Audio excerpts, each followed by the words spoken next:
नमस्कार, द नगरी न्यूज की खास पेशकश खबर दिन भर में आपका स्वागत है। मैं हूं ललित वर्मा। चलिए रुक करते हैं आज की बड़ी खबरों की ओर। राजस्थान विधानसभा का बजट सत्र 31 जनवरी से शुरू होने जा रहा है, तो वहीं भजनलाल सरकार की ओर से अपना दूसरा पूर्ण बजट 6 फरवरी को पेश किया जाएगा। बजट सत्र की शुरुआत राज्यपाल हरिभाऊ बागड़े के अभिभाषण से होगी। वहीं दूसरे दिन यानी कि 1 फरवरी को अभिभाषण पर बहस होगी। संभावना जताई जा रही है कि इस बार बजट सत्र काफी हंगामेदार रह सकता है, क्योंकि भजनलाल सरकार की ओर से 9 जिलों और 3 संभाग को खत्म करने का फैसला लिया गया है, जो सबसे ज्यादा छाए रहने की संभावना है। इसके साथ ही अंग्रेजी माध्यम स्कूलों को बंद करने और पिछली कांग्रेस सरकार के फैसलों और योजनाओं का रिव्यू और खराब कानून व्यवस्था जैसे मुद्दे भी बजट सत्र में छाए रहने की संभावना है। इसके साथ ही भजनलाल सरकार की ओर से धर्मांतरण संबंधी बिल, मीसा कानून और भूजल संबंधी विधेयक भी इस बजट सत्र में लाए जाने की संभावना है। कांग्रेस नेता पवन खेड़ा ने पीसीसी कार्यालय में प्रेस वार्ता करते हुए बीजेपी और केंद्र सरकार की नीतियों पर जमकर हमला बोला। उन्होंने कहा कि जीएसटी लागू हुए 90 महीने हो चुके हैं, लेकिन इसका फायदा आम जनता को नहीं मिल सका।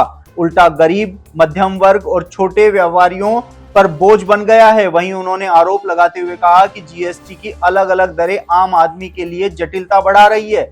जीएसटी अब गब्बर सीतारमण टैक्स बन चुका है। गब्बर सिंह टैक्स अब पुराना हो चुका है। मोदी जी ने एक देश एक टैक्स का वादा किया था, लेकिन पॉपकॉर्न जैसी चीजों पर 3 अलग अलग टैक्स लगाकर वादा निभा रहे हैं। जीएसटी का 64% बोझ गरीब और मध्यम वर्ग पर पड़ता है, जबकि केवल 3% अमीर वर्ग है। वहीं उन्होंने कहा कि मनमोहन सिंह जी ने पहले ही चेताया था कि जीएसटी गरीब और मिडिल क्लास को नुकसान पहुंचाएगा, और अब वो बात सच साबित हो रही है। 31 जनवरी से विधानसभा का बजट सत्र शुरू होने जा रहा है और 6 फरवरी को प्रदेश का बजट पेश किया जाएगा। लेकिन इससे पहले ही कयास लगाए जा रहे हैं कि बजट स्तर काफी हंगामेदार रह सकता है। लेकिन इसी बीच नेता प्रतिपक्ष टीकाराम जूली ने इशारों ही इशारों में संकेत दिए हैं कि इस बार का बजट सत्र भाजपा सरकार के लिए थोड़ा मुश्किल हो सकता है। हालांकि टीकाराम जूली ने चुटकी लेते हुए कहा कि हम तो चाहते हैं कि सत्र अच्छे से और पूरा चले, लेकिन सवाल पूछना विपक्ष का काम है और जवाब देना पक्ष का। अगर जवाब नहीं मिलेगा तो कुछ तो करेंगे ही। इसके साथ ही टीकाराम जूली ने 5 जनवरी को हुए पेपर लीक पर भी भजनलाल सरकार को जमकर कोसा। साथ ही एसआई भर्ती पर हाईकोर्ट में पेश की गई सरकार की रिपोर्ट पर भी निशाना साधते हुए नजर आए।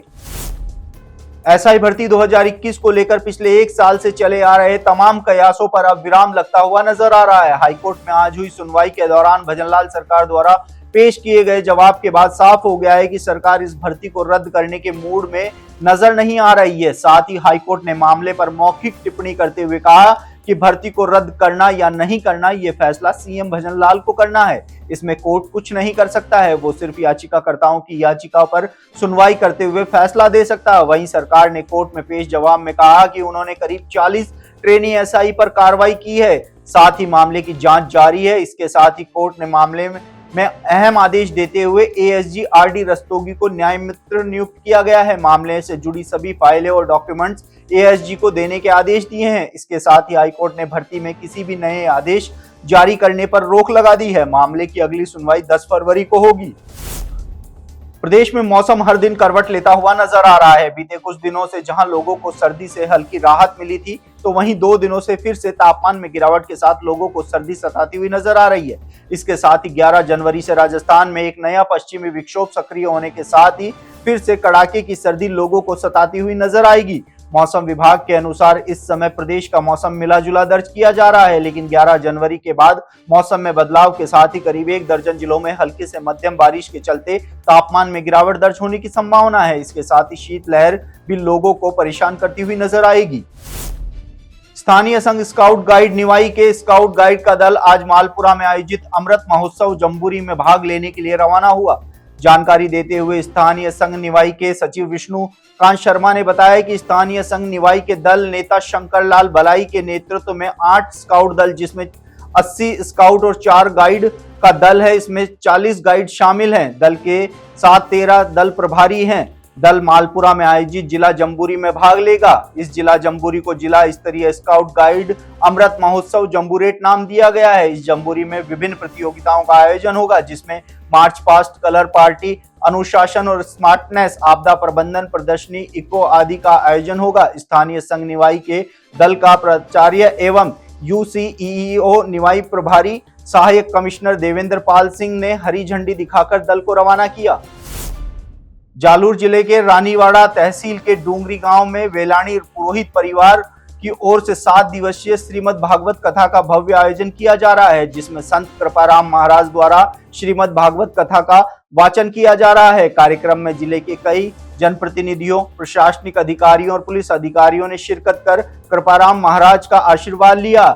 आयोजक नरपत केराजी पुरोहित ने बताया कि आज शाम को विशाल भजन संध्या का आयोजन किया जाएगा, जिसमें मारवाड़ के सुप्रसिद्ध गायक कलाकार श्याम पालीवाल एवं जोग भारती महाराज द्वारा एक से बढ़कर एक भजनों की प्रस्तुति दी जाएगी। इस मौके पर प्रागाराम, हीरालाल, गोलवाड़ा और एडवोकेट जबराराम सहित बड़ी संख्या में ग्रामीण मौजूद रहे। दौसा में सरकारी तंत्र की ऐसी लापरवाही सामने आई है जिस पर भरोसा करना थोड़ा मुश्किल नजर आ रहा है। दौसा में जिम्मेदारों द्वारा एक जीवित व्यक्ति को कागजों में मृत घोषित करने की बड़ी लापरवाही सामने आई है। बांदुतुई के गुड़ा कटला क्षेत्र में रहने वाले रामावतार सैनी सिलिकोसिस जैसी गंभीर बीमारी से पीड़ित हैं। रामावतार सैनी ने बताया है कि विभागीय लापरवाही के दंश इस समय उनसे झेल रहे हैं। कागजों में मृत घोषित करने के बाद सिलिकोसिस पीड़ितों को मिलने वाली सभी सुविधाएं से उनको महरूम होना पड़ रहा है। जिम्मेदारों को कई बार गुहार लगाई जा चुकी है, लेकिन किसी भी स्तर पर कोई सुनवाई नहीं हो रही है। पीड़ित रामावतार सैनी लंबे समय से ऑक्सीजन सपोर्ट पर हैं। इसके साथ ही रामावतार सैनी ने बताया कि उनको मृत कैसे घोषित कर दिया जबकि वो जिंदा हैं।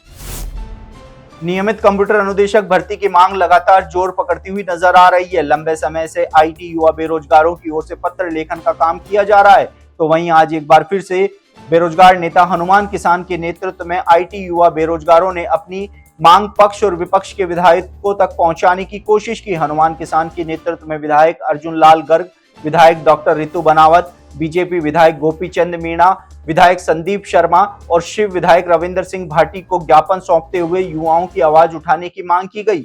गौरतलब है कि भजनलाल सरकार की ओर से संविदा पर कंप्यूटर अनुदेशक भर्ती निकाली गई है, जिसका विरोध बढ़ता जा रहा है। साथ ही युवाओं की ओर से नियमित कंप्यूटर अनुदेशक भर्ती की मांग की जा रही है। हनुमान किसान का कहना है कि जब तक युवाओं की मांग भजनलाल सरकार सुन नहीं लेती, तब तक आंदोलन जारी रहेगा। 19 फरवरी से पाकिस्तान और यूएई में आयोजित होने जा रही चैंपियंस ट्रॉफी से पहले भारत की मुश्किलें बढ़ती हुई नजर आ रही है। चैंपियंस ट्रॉफी में भाग लेने वाली सभी 8 टीमों को 12 जनवरी तक अपने स्क्वाड की घोषणा करनी है, लेकिन भारतीय टीम को लेकर सस्पेंस बरकरार है। एक दिवसीय वर्ल्ड कप 2023 के बाद भारत ने सिर्फ 2 वनडे सीरीज खेली है। ऐसे में मैनेजमेंट के सामने टीम का चयन सबसे बड़ी चुनौती बना हुआ है।